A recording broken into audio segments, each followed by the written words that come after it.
S'il est bien un sujet qui fait actuellement débat, c'est celui du rôle de l'État. Je vous lis quelques lignes.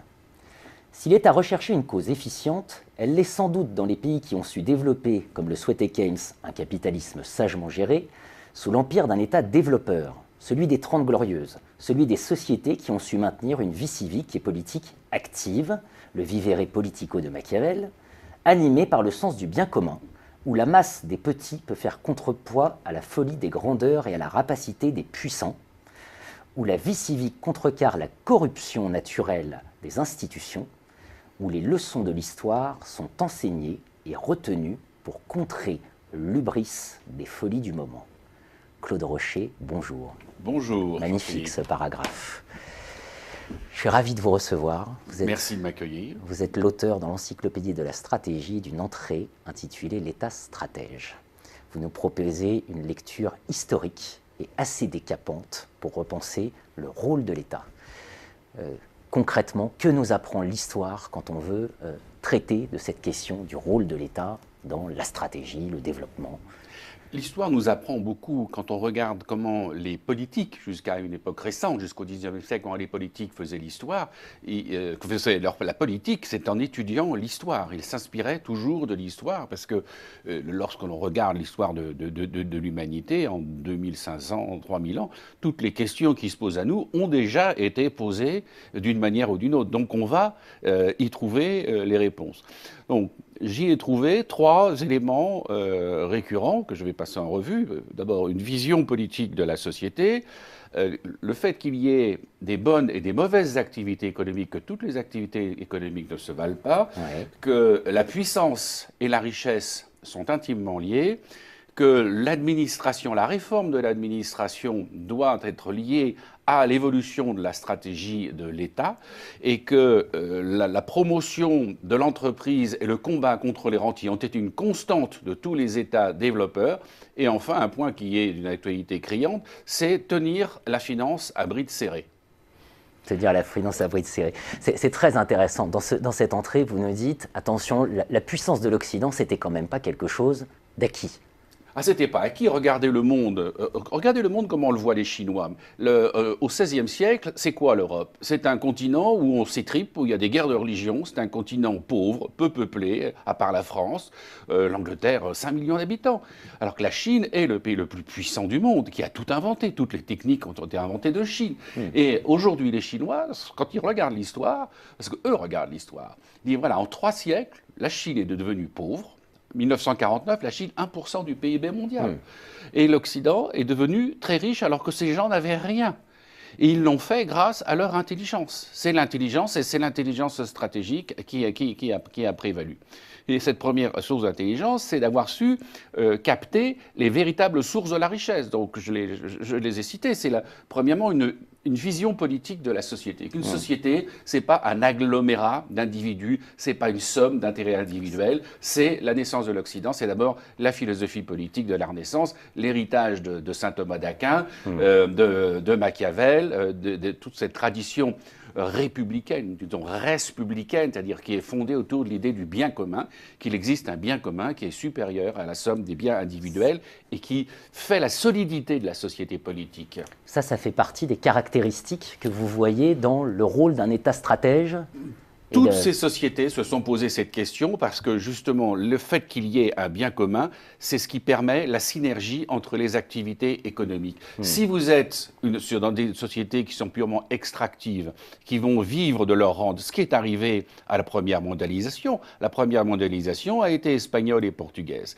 Les Espagnols et les Portugais n'ont pas compris quelles étaient les sources de la richesse alors qu'ils avaient accès au capital qui était l'or et l'argent qui venaient du Mexique, du Brésil et de Potosi. Et ils n'ont pas su transformer cela en richesse, et la richesse, elle s'est formée chez les industriels en Europe du Nord, ceux qui avaient compris que la richesse, c'était industriel. Donc ça, c'est les bonnes activités. Il y a des bonnes activités, celles qui transforment, celles qui sont industrielles, et les mauvaises activités, celles qui vivent de la rente du sol. Et croire que la richesse est possédée de l'argent, eh bien, c'était une très grande erreur. Et l'Espagne a disparu après la défaite de l'invincible Armada en 1588 face à l'Angleterre. C'est l'Angleterre qui va prendre le leadership de la future mondialisation. Alors d'abord les Hollandais, mais les Hollandais, eux, ils ont commis la faute de ne pas assez s'attacher à la puissance militaire. Alors, il faut dire que leur territoire s'y prêtait moins que l'Angleterre. Défendre les Pays-Bas, ce n'est pas si facile, donc il y avait un coût de la défense des frontières qui était très élevé, que saura très très bien gérer l'Angleterre, qui va établir une puissance mondiale en éliminant tous ses rivaux de manière militaire. Ils vont éliminer les Portugais, ils vont éliminer les Hollandais, 4 guerres anglo-hollandaises au XVIIe siècle, et affirmer par le protectionnisme la primauté du commerce anglais. 1651, le protectionnisme absolu. Les bateaux qui ne transportent pas des marchandises anglaises ne peuvent pas entrer dans les ports anglais. Alors, on voit qu'il y a ce regard historique permet de tirer des leçons. On est, vous l'évoquez dans cette entrée, on est dans une nouvelle révolution.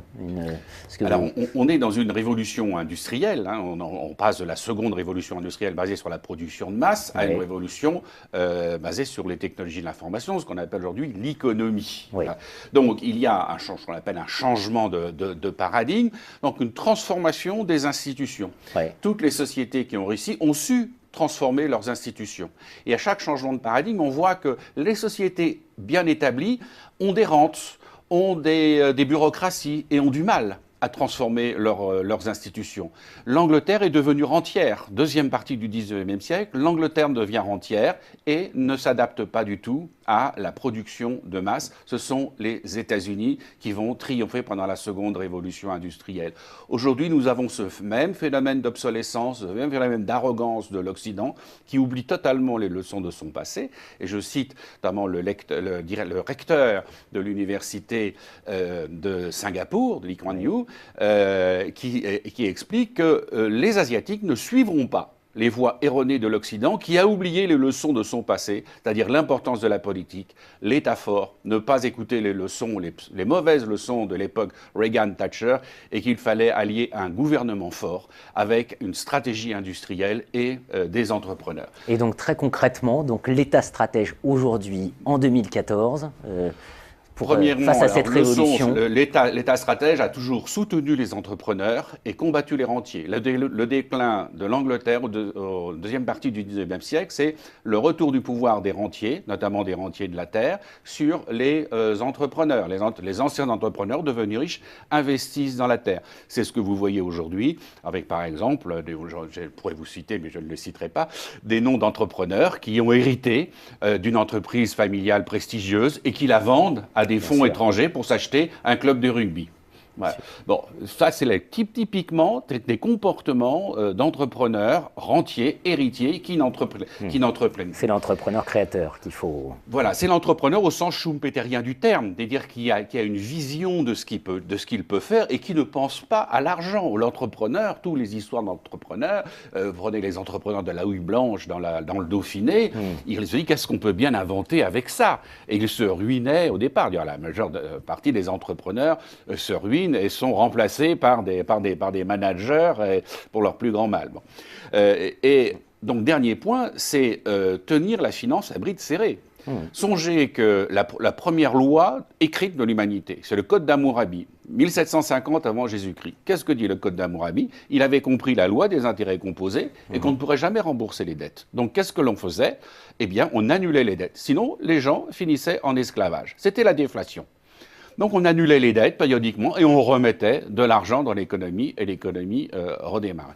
Entre nous, Claude Rocher, tout le monde le sait, ça, aujourd'hui, que de toute façon les dettes ne sont pas soutenables et que de toute façon, à un moment, il faut accepter de prendre... Alors il y a la connaissance, il y a les croyances. Le problème aujourd'hui, c'est que cette connaissance est disponible, mais elle se heurte au mur des croyances. Et c'est ce mur-là qu'il faut briser, et notamment en se référant à l'histoire. Mais pourquoi ne veut-on plus enseigner l'histoire? Pourquoi néglige-t-on autant les leçons de l'histoire aujourd'hui? Eh bien, il y a une raison. L'État stratège, une entrée donc à retrouver dans l'encyclopédie de la stratégie, signée de Claude Rocher. Vous êtes professeur à Aix-Marseille, à l'Institut du management public territorial, c'est ça, l'IMPGT. De gouvernance territoriale. De gouvernance territoriale, excusez-moi. Donc merci de votre venue et donc à lire absolument pour ce regard historique sur l'État stratège. Merci Jean-Philippe.